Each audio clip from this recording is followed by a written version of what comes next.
បាទសួស្តីបងប្អូនទាំងអស់គ្នាជួបគ្នាជាមួយនឹងខ្ញុំម្ដងទៀតជាមួយនឹងការនិយាយសង្ខេបអំពីប្រវត្តិព្រះបុរាណទូសឺដែលជាអ្នកដែលបានឡើងទៅដល់កម្រិតទៅទីចុងក្រោយគេបង្អស់កាលពីរយៈពេល 10000 ឆ្នាំមុននៅក្នុងទ្វីបកម្លាំងធាតុនៃរឿងប្រយុទ្ធទៅកាន់មីឃាហើយខ្ញុំនិយាយនឹងគឺមាន3ចំណុចទី1គឺជាប្រវត្តិព្រះបុរាណទូសឺទី2គឺជាត្បូងព្រះបុរាណទូសឺហើយនិងទី3នឹងគឺជាវិមានព្រះបុរាណទូសឺហើយកុំឲ្យខាតពេលទៀតយើងចូលទៅដល់វីដេអូរបស់យើងតែម្ដងដោយមុនដំបូងនេះគឺខ្ញុំសូមនិយាយអំពីប្រវត្តិព្រះបុរាណទូសឺមុនចុះដែលព្រះបុរាណទូសឺនឹងគឺជាអ្នកដែលបានឡើងទៅដល់កម្រិតទៅទីចុងក្រោយគេបង្អស់កាលពីរយៈពេល 10000 ឆ្នាំមុននៅក្នុងទ្វីបកម្លាំងធាតុទាំងមូលតែម្ដងដែលគ្រប់គ្នាបានចងចាំឈ្មោះហើយព្រះបុរាណទូសឺនឹងគាត់មិនមែនជាមនុស្សឬក៏សត្វវេទមន្តអីនោះទេប៉ុន្តែព្រះបុរាណទូសឺនឹងគឺកើតចេញពីពិភពលោកដែលយើងហៅថាអណ្ដាតភ្លើងនឹងបន្ទាប់ពីព្រះបុរាណទូសឺបានកើតមកហើយព្រះបុរាណទូសឺនឹងគឺបានដើរលេបត្របាក់នៅអណ្ដាតភ្លើងឋានសួគ៌ទាំង22ទាំងអស់ដោយប្រើប្រាស់នៅវិជា Flame Mantra ដូចគ្នាជាមួយនឹងសៀវយឺនក្នុងពេលបច្ចុប្បន្នដែរហើយបន្ទាប់ពីព្រះបុរាណទូសឺនឹងបានដើរលេបត្របាក់អណ្ដាតភ្លើងឋានសួគ៌ទាំង22អស់ហើយព្រះបុរាណទូសឺក៏បានក្លាយទៅជាអណ្ដាតភ្លើងលេខ1ដែលយើងហៅថាអណ្ដាតភ្លើងអធិរាជនឹងហើយនៅពេលដែលព្រះបុរាណទូសឺបានក្លាយទៅជាអណ្ដាតភ្លើងជាប់ចំណាត់ថ្នាក់ទី1នឹងហើយគាត់ក៏បានបន្តវឹកហាត់អស់រយៈពេលរាប់រយឆ្នាំបន្តទៀតមុននឹងគាត់នឹងបានបំបែកចូលទៅក្នុងកម្រិតទៅទីនិងបានបង្ហាញខ្លួននៅក្នុងទ្វីបកម្លាំងធាតុទាំងមូលដែលគ្រប់គ្នានៅក្នុងទ្វីបកម្លាំងធាតុនឹងបន្ទាប់ពីឃើញគាត់ហើយក៏បានដាក់ឈ្មោះឲ្យគាត់ថាគឺជាព្រះបុរាណទូសឺចាប់តាំងពីពេលហ្នឹងមកពីព្រោះដោយសារតែនៅពេលដែលព្រះបុរាណទូសឺបានបង្ហាញខ្លួននៅក្នុងទ្វីបកម្លាំងធាតុហ្នឹងគឺថាមានព្រះអាទិត្យចំនួន2បានលេចឡើងនៅលើផ្ទៃមេឃហើយក៏មានសមុទ្រអណ្ដាតភ្លើងនឹងហូរចេញពីព្រះអាទិត្យនឹងមកដែលបានធ្លាក់ចុះមកដែលធ្វើឲ្យរំជួយនិងបានគ្របដណ្ដប់ស្ទើរតែតំបន់ភូមិភាគកណ្ដាលទាំងមូលតែម្ដងដោយសារតែព្រះបុរាណទូសឺនឹងបានបំបែកចូលទៅក្នុងកម្រិតទៅទីដែលធ្វើឲ្យគ្រប់គ្នានឹងមានការភ្ញាក់ផ្អើលជាខ្លាំងហើយចាប់តាំងពីពេលហ្នឹងមកក៏គ្រប់គ្នានឹងបានហៅគាត់ថាជាព្រះបុរាណទូសឺនឹងប៉ុន្តែបន្ទាប់ពីព្រះបុរាណទូសឺនឹងបានបំបែកចូលទៅក្នុងកម្រិតទៅទីបានសម្រេចនឹងគឺគាត់បានបាត់ដំណឹងសូត្រចឹងគ្មានអ្នកណាដឹងថាគាត់បានទៅទីណានោះទេនៅក្នុងទ្វីបកម្លាំងធាតុនឹងហើយព្រះបុរាណទូសឺនឹងគឺមិនបានបាត់ខ្លួនទៅណានោះទេបន្ទាប់ពីគាត់នឹងបានបំបែកចូលទៅក្នុងកម្រិតទៅទីពីព្រោះនៅពេលដែលគាត់បានបំបែកចូលទៅក្នុងកម្រិតទៅទីនឹងគឺគាត់មានសមត្ថភាពអាចមើលឃើញ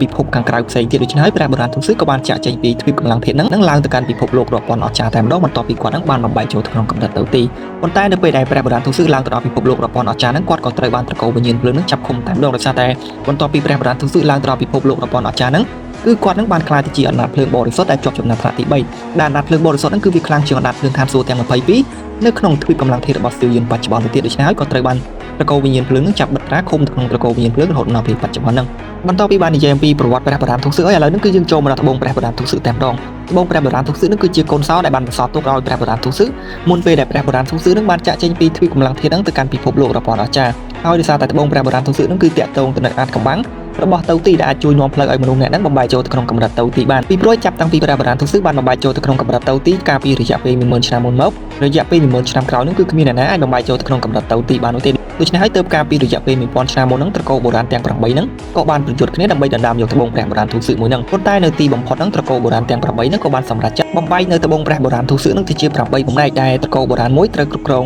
បំណែកត្បូងព្រះបុរាណទូសឺហ្នឹងចំនួន1ហើយត្បូងព្រះបុរាណទូសឺហ្នឹងគឺជាកូនសោដើម្បីបើកវិមានព្រះបុរាណទូសឺដោយសារតែត្បូងព្រះបុរាណទូសឺហ្នឹងនៅពេលដែលវាផ្គុំទាំង8បំណែកចូលគ្នាហើយទើបរូបរាងរបស់វិមានព្រះបុរាណទូសឺនឹងបានបង្ហាញខ្លួនឡើងមកបន្តមកទៀតយើងចូលមកដល់វិមានព្រះបុរាណទូសឺបន្តវិមានព្រះបុរាណទូសឺនឹងគឺជាវិមានដែលបានបន្សល់ទុកដោយព្រះបុរាណទូសឺមុនពេលដែលព្រះបុរាណទូសឺនឹងបានចាក់ចេញពីទ្វីបកម្លាំងធាតុនឹងទៅកាន់ពិភពលោករបស់អាចារ្យហើយក្នុងវិមានព្រះបុរាណទូសឺនឹងគឺមានវត្ថុ2យ៉ាងដើម្បីជួយឲ្យមនុស្សម្នាក់នឹងអាចបំបែកចូលទៅក្នុងកម្រិតទៅទីបានដោយវត្ថុទី1នេះគឺជាក្របថ្នាំថ្នាក់អំព្រីយ៉ុងឬក៏ក្របថ្នាំថ្នាក់ពាក់កណ្ដាលជំហានអាទិទេពនឹងហើយទី2វិញគឺជារូបសំណាករបស់ព្រះបុរាណទូសឺប៉ុន្តែចំពោះរូបសំណាករបស់ព្រះបុរាណទូសឺវិញគឺមិនសូវមានអ្នកដឹងនោះទេមានតែជួគុណតែប៉ុណ្ណោះដែលបានដឹងដោយអ្នកផ្សេងទៀតគឺដឹងតែអំពីក្របថ្នាំថ្នាក់អំព្រីយ៉ុងឬក៏ក្របថ្នាំថ្នាក់ពាក់កណ្ដាលជំហានអាទិទេពតែប៉ុណ្ណោះពីព្រោះរូបសំណាករបស់ព្រះបុរាណទូសឺនឹងគឺបានលាក់ទុកនៅស្នាក់ស្នាមព្រលឹងរបស់ព្រះបុរាណទូសឺដែលវាពោពេញទៅដោយប្រភពដើមជីប៉ុន្តែវាខ្សោយជាក្របថ្នាំថ្នាក់អំព្រីយ៉ុងនោះទេប៉ុន្តែទាស់ត្រង់ថាតតែអ្នកដែលមានភាពស្និទ្ធស្នាលជាមួយនឹងអណ្ដាតភ្លើងឋានសួគ៌ខ្លាំងទើបអាចមានវាសនាជាមួយនឹងរូបសំណាករបស់ព្រះបុរាណទូសឺនឹងដូចជាសៀវយិនយើងជាដើមពីព្រោះដោយសារតែសៀវយិននឹងគឺមានភាពស្និទ្ធស្នាលជាមួយនឹងអណ្ដាតភ្លើងឋានសួគ៌ខ្លាំង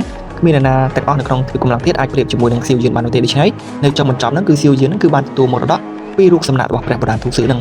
ហើយចំពោះទីតាំងវិមានព្រះបុរាណទូសឺនៅក្នុងពេលបច្ចុប្បន្នវិញគឺស្ថិតនៅក្រោមប៉មចម្រាញ់កម្លាំងធាតុនៃសាលាបណ្ឌិតសភាជាតិណានឹងឯងហើយអ្នកយាមវិមានព្រះបុរាណទូសឺបច្ចុប្បន្នហ្នឹងគឺមាន2ទី1គឺជាបង្គោយទេពដែលស្ថិតនៅក្នុងដំណាក់កាលបានសឹងដែលយើងទាំងអស់គ្នាបានឃើញហើយនៅក្នុងភាគរឿងតុងហួរ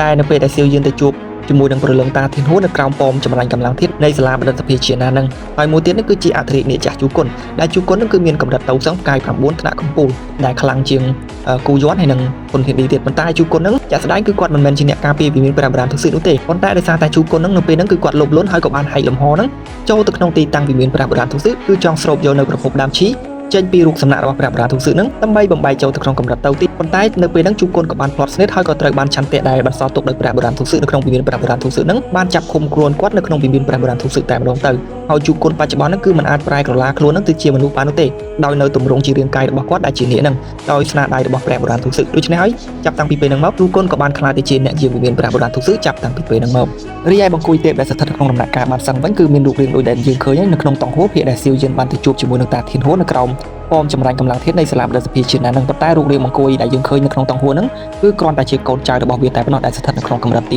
8ទី9ចំពោះដែលបង្គោលដែលស្ថិតនៅក្នុងដំណាក់កាលបាត់សឹងកម្ពុជាហ្នឹងគឺតើតែសៀវយានហ្នឹង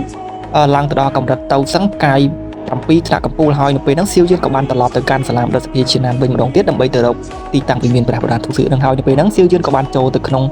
ប៉មចម្រាញ់កម្លាំងធាតុនៅក្រោមសាលាបដិសភាជាតិណាហ្នឹងដើម្បីទៅរកវិមានព្រះបរាទុសឹកប៉ុន្តែនៅពេលដែលសៀវយានចូលហ្នឹងក៏បានជួបជាមួយនឹងអាបង្គោលបានសឹងនឹងដូចគ្នាហើយនៅពេលហ្នឹងដែរក៏កន្លែងដែលជួបគុណបានបង្ហាញខ្លួនដូចគ្នាហើយជួបគុណហ្នឹងក៏បានដេញពីសៀវយានកន្លែងហ្នឹងគឺគុំដែលសៀវយានរត់តននៃក្មេងត្រូវបានជួបគុណហ្នឹងខ្វាយតែម្ដងហើយវិមានព្រះបរាទុសឹកហ្នឹងបានបង្ហាញខ្លួនឡើងមកនៅពេលដែលហ៊ុនធានឌីហ្នឹងបានប្រមូលត្បូងព្រះបរាទុសឹកហ្នឹងទាំង7បំណែកផ្សេងទៀតពីត្រកូលបុរាណទាំង7ហើយផ្គុំចូលគ្នាហ្នឹងក៏បានឲ្យអាណត្តិភ្លើងលាបត្របាក់ហ្នឹងស្វែងរកទីតាំងរបស់វិមានព្រះបរាទុសឹកតែម្ដងហើយបន្តមកទៀតហ្នឹងហ៊ុនធានឌីក៏បានយកត្បូងព្រះបរាទុសឹកហ្នឹងដើម្បីបើកច្រកទ្វារនៃវិមានព្រះបរាទុសឹកហ្នឹងតែម្ដងហើយមុននឹងបញ្ចប់វីដេអូខ្ញុំសូមបញ្យល់បញ្ជាក់ទៅបងប្អូនបន្តិចចុះដែលមានបងប្អូនយើងមួយចំនួនគាត់យល់ថាព្រះបរាទុសឹកនៅក្នុងរឿងប្រយុទ្ធទៅកាន់មីខេហ្នឹងគឺមានជាប់តាក់ទងជាមួយនឹងព្រះបរាទុសិនហើយនឹងព្រះបរាទុស៊ីនៅក្នុងរឿង Rey Immortal ឬក៏រឿងប្រឆាំងនឹងអមតៈដែលជាសាច់រឿងរបស់វ៉ាងលៀននឹងប៉ុន្តែជាក់ស្ដែងហ្នឹងគឺតួអង្គ3នាក់ហ្នឹងគឺវាអត់មានអីជាប់តាក់ទងគ្នានោះទេដែលខ្សែស្រឡាយរឿងរបស់វាហ្នឹងគឺផ្សេងគ្នាទាំងស្រុងតែម្ដងគ្រាន់តែពួកគេហ្នឹងគឺមានឈ្មោះដូចគ្នាហើយតកោដូចគ្នាដូច្នេះហើយទូសិនហើយនឹងទូសឹកអីហ្នឹងគឺអត់មានជាប់តាក់ទងអីនឹងគ្នាទេ